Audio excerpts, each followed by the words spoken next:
नमस्कार, मेरा नाम हिमांशु राज और आप देख रहे हैं जानकारी। बता दें कि झारखंड में जहां बीजेपी कमजोर हुई है, 4 सीटों का उन्हें नुकसान हुआ है, बीजेपी की हार हुई है एक तरह से, तो वहीं महाराष्ट्र में बीजेपी ने गजब का परफॉर्मेंस किया है।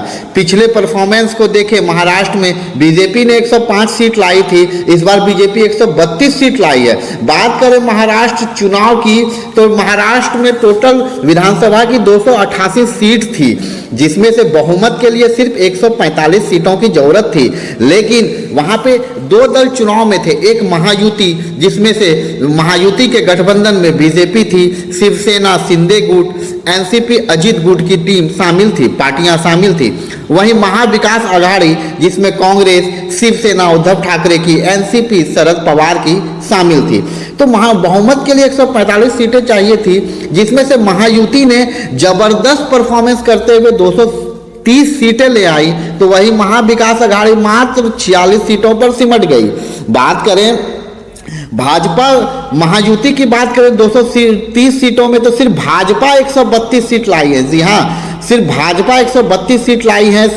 शिवसेना जो शिंदे गुट की थी 57 सीट लाई हैं, और एनसीपी जो अजित पवार गुट के थे वो 41 सीट लाई हैं। जबरदस्त परफॉर्मेंस। वहीं बात करें महाविकास आघाड़ी की, तो कांग्रेस मात्र 16 सीट ला पाई है, शिवसेना उद्धव ठाकरे की मात्र 20 ला पाई है, एनसीपी शरद पवार गुट मात्र 10 सीट ला पाई है। ऐसे टोटल 46 सीट आई हैं। बात करें शिवसेना के शिंदे गुट ने उद्धव ठाकरे की पार्टी से 3 गुना ज्यादा वोट लाए हैं। तो ये महाराष्ट्र की जो है सीटों का बंटवारा रहा, जबरदस्त परफॉर्मेंस रहा।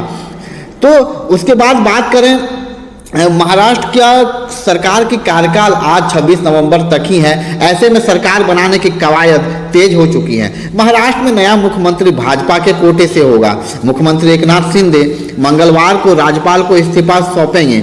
नए सीएम के पदभार ग्रहण करने तक वे कार्यवाहक सीएम होंगे।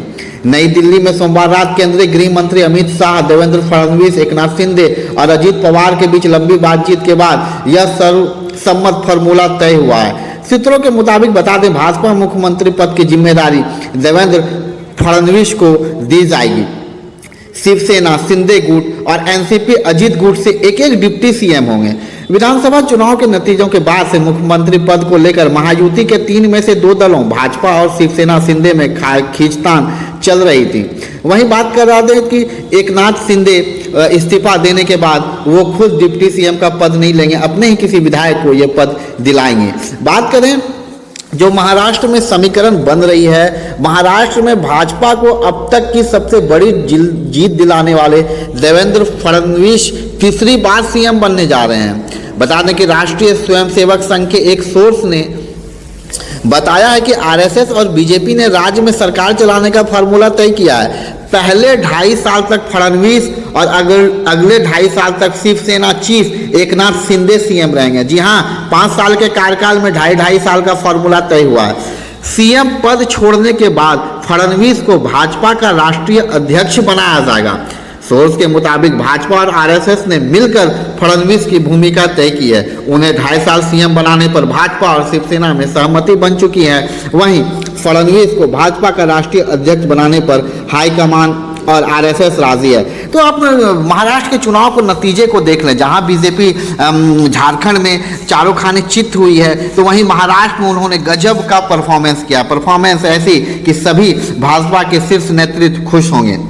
एक बार फिर से आपको बता दें कि 288 सीटों में से 230 सीटें भाजपा गठबंधन यानी महायुति ने जीती है। अब महाविकास आघाड़ी बहुत ज़्यादा खराब परफॉर्मेंस, मात्र 46 सीटों पर सिमट के रह गई है। चिंतनीय विषय होगा कांग्रेस के लिए, एनसीपी शरद पवार के लिए और उद्धव ठाकरे के लिए। तो ये वो मामला रहा है महाराष्ट्र में। और बता दें कि 2.5 साल का फॉर्मूला है सीएम को लेके। 2.5 साल देवेंद्र फडणवीस रहेंगे सीएम और 2.5 साल एकनाथ शिंदे रहेंगे। बाकी आपको कैसी जानकारी लगे बताइएगा।